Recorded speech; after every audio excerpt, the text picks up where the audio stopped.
The best talent in the renewable energy industry right now is what you need to do is, again, of course, you need to pay according to market.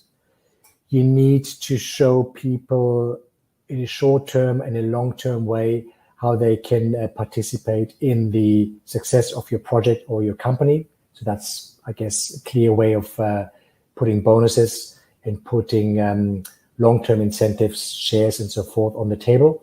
Candidates are more and more interested in these things these days.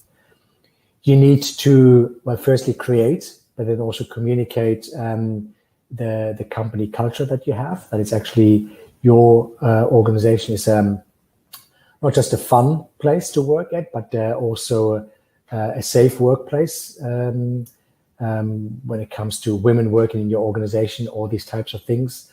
You need to have it, but you also need to communicate that. Thirdly, be flexible when it comes to where people work. I think the pandemic at the moment is bringing this to the fore, but our industry has been, I think, very progressive in a way right from the start, mainly because of the lack of a proper setup everywhere, that people were actually able to work partly or entirely from home or from locations they wished for, rather than a headquarters office that they always had to travel to and work in. So that's important.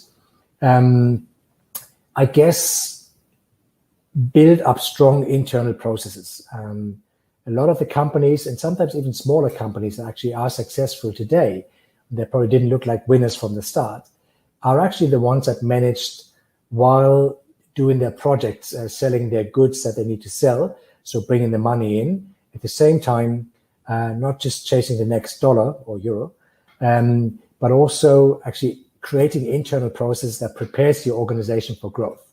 Not just from a HR point of view, how do I get the next people into the organization, but also from a vision of the company, how do I set the organization up?